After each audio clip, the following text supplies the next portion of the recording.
Halo Sobat Bepo di rumah, perkenalkan saya Misbahuddin Alhaq. Nah, kali ini kita sedang ada di suatu proyek nih, di daerah Cianjur. Kalian pernah nggak sih makan ayam potong? Dan pengen tahu mungkin prosesnya kayak gimana sih ayam-ayam di supermarket itu? Higienis gak? Halal gak? Nah, penasaran? Ayo simak videonya.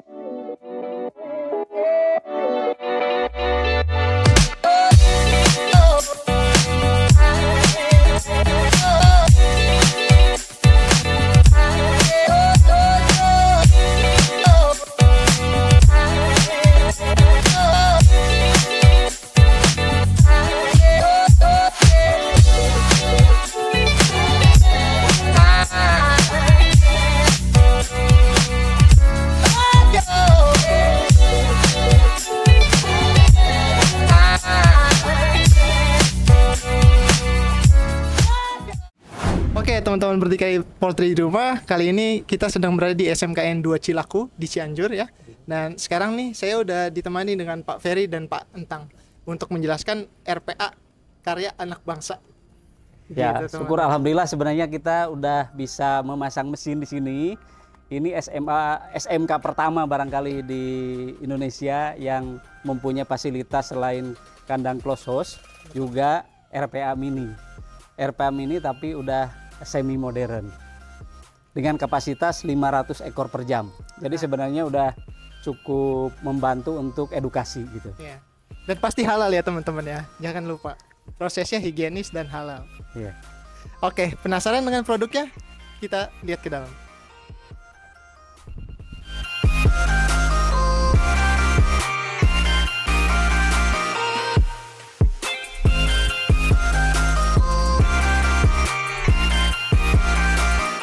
Oke, kita sudah berada di tempat loading ayam. Nah, di sini tuh kira-kira prosesnya gimana aja sih tuh, Pak? Ya, di sini area untuk penerimaan. Jadi di sini seleksi, timbang, kemudian gantung ayamnya di sini. Ya, masuk ke dalam ya dengan menggunakan conveyor ini. Jadi semua digantung satu-satu. Masuk ke dalam proses lebih lanjut. Ya, di sini bangunannya sekitar 9 kali 18. Ya. Untuk mesin, ruangan kotor itu separuhnya 50%, kemudian ruang bersih juga sekitar 50%. Jadi 4 kali 9 kalau nggak salah, itu 4 kali 16 ya, itu untuk ruang bersih dan sisanya untuk ruang kotor. Oke, kalau boleh tahu nih Pak nih, ini kan ada alat nih ya, yang ngegantungin. Ya. Ini berfungsi nggak nih Pak? Berfungsi. Nah, ini adalah salah satu pengaman namanya tali emergency. tali emergency. Ah, Emergency. Jadi kalau punya ada kecelakaan di dalam atau di sini ada yang nyangkut, ini bisa ditarik, nanti mati sendiri. oh itu Iya. delay apa langsung ada ininya Pak? Langsung. Oh langsung. Langsung. Berarti ya. Iya, langsung. Jadi tempatnya udah. Tombol emergency itu ada di sini sama di dalam. Oke. Jadi, ya. Jadi dipastikan ya RPA-nya ini aman dari kendala segala macam karena sudah disiapkan emergency 2 ya Pak ya? Iya, ada emergency. Iya, di dalam dan di luar. Oke, teman-teman. Nah, selanjutnya kita coba Masuk ke dalam ya. masuk ke dalam. Ya, ke barang. kita lihat dalamnya. Nah, kita udah masuk nih teman-teman ke dalam RPA-nya. Dari tadi proses penaruhan ayam, kita langsung masuk ke alat selanjutnya. Nah, ini Iya. alat apa nih Pak kalau boleh tahu Pak? Ini namanya stunner. Di sini ayam dipingsankan, tetapi voltase rendah. Tujuannya supaya pada saat motong itu kita lebih mudah. Oke. Kemudian penirisan darahnya lebih sempurna. Itu satu. Keberhasilan di sini itu ketika ayam ditaruh di bawah 1 menit sampai 2 menit udah bangun lagi berarti standarnya aman. Oke. Tapi kalau kebablasan berarti salah itu ya. Oke. Nah itu udah memenuhi syarat MUI. Oh, jadi nggak mati di dalam standar ini Nggak, ya Pak ya? nggak boleh, Cuman iya. pingsanin aja biar mudah dipotong gitu Pak Di, ya? di sini ada medianya air juga. Oh. Dan ini bisa di setel ya, apa namanya naik Untuk turun ketinggiannya. ya, ketinggian. Nah, untuk alat selanjutnya nih Pak, mungkin Di ini sini tempat penyembelihan. Ini diusahakan kita setiap install itu menghadap kiblat. Ah, oke. Ya, tapi Iya, ini iya. posisi mungkin kalau sebenarnya sunnah ya. Iya. Tapi kalau bisa kita Tetap arahkan menghadap menghadap kiblat. Nah, kemudian ini penirisan darah. Jadi setelah dipotong, ini ayam digantung ke sana. Kemudian di sini waktunya sekitar 3 menit Oke. ya, atau 180 detik minimum. Minimum. Ya. sebelum masuk ke scalder. Iya. Nah, di sini masuk kita ke scalder. Di sini perebusan. Kalau zaman dulu kan suka direbus tuh ayam tuh, habis dipotong direbus, dicabutin manual. Nah, sekarang di sini perebusannya udah kita pakai mesin. Ya. Mesinnya disetel ada temperatur kontrol, jadi stabil, nggak mungkin kepanasan atau kekurangan, kurang suhunya. Kadang-kadang kalau dengan menggunakan yang manual ini, maka ada namanya overheat, jadi terlalu panas, akhirnya kulitnya atau dagingnya saat masuk ke plucker itu ngelupas. Nah, gitu. Di sini suhunya 60 derajat, kurang lebih di sini 60 sampai 90 detik. 90 detik untuk melewati alat ini, Pak? Ya, alat ini. Udah ada setelannya. Udah ada setelannya. Airnya nggak usah ngisi sendiri. Kemudian di sini ada alat bantu untuk ngelihat suhu manualnya. Di sana yang digitalnya, ya udah ada. Ya. Dan kemudian kita juga ada pengaduknya, pengaduk untuk blowernya. Kemudian alat ini yang di atas ini adalah untuk setelan kerenggangan daripada rantai. Jadi kalau rantai mungkin lama-lama kan agak longgar, seperti di motor itu kan ada setelan rantainya. Nah, kita juga ada setelan rantai dan ada shock breakernya. Ya. Jadi kurang lebih gitu teman-teman ya. Sudah melewati alat tadi, sudah di stunning, dipotong, peniris darah, lalu melewati pendarahan ini, dan mereka akan nggak direbus juga sih Pak jatuhnya Pak ya?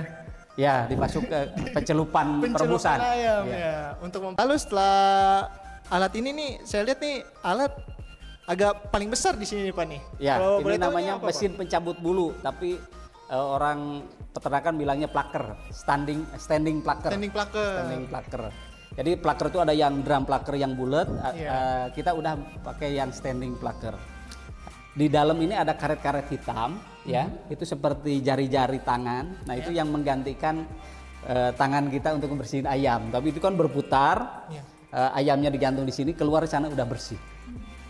Ya, bersih itu bukan hanya kulit tapi termasuk kaos kakinya ya. Nah, termasuk cekernya juga, ya. Udah dibersihkan di sini. Di sini ada pengaturan kalau ayam kecil biasanya agak dirapatkan. Jadi bisa diatur di sana ada kemudinya itu untuk mengatur rapat renggangnya. Ini berarti bisa digunakan dari ayam berat berapa sampai berapa kilo Pak? 1 kilo sampai 2,5-3 kilo nggak apa-apa. Oh masih bisa ya? Masih bisa ya. Oh gitu teman-teman, jadi nggak perlu takut. Mungkin kalian yang mau berat ayamnya di 2,5 kilo agak lebih mahal harganya ya Pak ya. Bisa pakai alat ini juga. Masih bisa.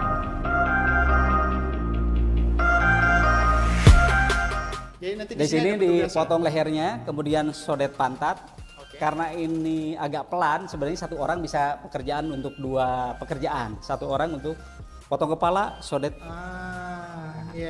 Di sini satu orang lagi, ya, untuk mengeluarkan jeroan. Nah, di sana ada potong kaki dan melepas kaki. Sebenarnya kali ini bisa di upgrade menjadi otomatis. Ya, di sana potong kakinya otomatis. Oh, ada juga yang high grade. Jadi itu nanti berkurang 1 SDM. Ya. Lebih efisien, ya. Mungkin dari setelah ini ada proses pemakingan kayak Pak ya? Depan ya. Setelah dibersihkan di sini dicuci, direndam sebentar dengan air es, kemudian ini ditiriskan. Ya. Ditiriskan, habis ditiriskan di sini ditimbang, di packing. Ya. Ada alat packingnya, di sini meja dengan corongnya. Ya. Ini kemudian ada untuk mesin parting. Ini untuk potong-potong menjadi beberapa bagian. 1 ekor dipotong jadi beberapa bagian. Kemudian di packing lagi. Di sana ada mesin tumbler marinasi. Jadi ini sebenarnya langkahnya habis dipotong-potong ini bagusnya dibumbuin di sini, dimarinasi, kemudian divakum, baru disimpan. Oh, jadi ayam yang seperti di supermarket itu ya? Bisa apalagi kalau ini packingnya divakum kan lebih bagus. Kalau packing ini hasilnya ternyata ini kan baru tahap pertama. Nah, ini di label, divakum gitu lebih bagus. Ya. Kelebihan dari mesin ini adalah simple, hemat dan efisien. Lihat aja tempatnya ya. 4 kali 8 atau kali 10 meter udah cukup. ya. Listriknya juga hemat, penggunaan air hemat dan tenaga kerja. Nah, tantangan ke depan kalau kita bisa hemat semua biayanya, maka bisa lebih kompetitif di di lapangan. Nah, oke teman-teman, gimana tadi alatnya? Bagus-bagus kan? Nah, mungkin dari Pantang dan Pak Ferry ada pesan atau kesan untuk para peternak dan para mungkin sekolah-sekolah lain yang mau coba buat RPA seperti ini supaya dijadikan contoh juga di Indonesia. Harapan kita ini menjadi percontohan dan berdampak secara nasional, baik bagi pemula, pebisnis di rumah potong ayam yang mau mengembangkan ke arah yang lebih modern, atau sekolah-sekolah seperti SMK, Fakultas Peternakan, dinas-dinas peternakan barangkali yang sekarang di seluruh Indonesia ini ada 450 kabupaten dan kota. Jadi kalau umpamanya setiap kabupaten dan kota ini mempunyai satu percontohan, itu maka insya Allah kita akan naik nih kualitas pangan khususnya daging ayam yang ada di pasar. Oke. Sama nambahin juga untuk RPA ini yang kita udah bahas dari tadi, yang perlu diingat ini nggak perlu punya lahan yang besar gitu. Jadi lahan 9 kali 18 meter persegi aja udah punya RPA ini gitu, dari ruang kotor sama ruang bersih gitu. Nah gitu teman-teman, jadi nggak perlu takut nih kalian mungkin di daerah atau SMK yang mau jadi percontohan atau fakultas-fakultas yang ingin mempunyai contoh untuk pembelajaran mahasiswa dan lain-lainnya gitu loh. Nah, termasuk pebisnis baru. Termasuk pebisnis baru yang mungkin takut ya. Apalagi yang punya kandang atau produksi ayamnya udah banyak.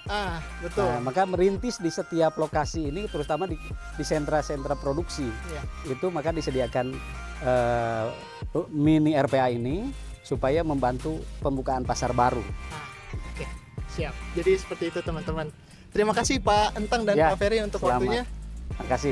Terima kasih juga teman-teman Berdikari Poultry yang sudah nonton sampai akhir.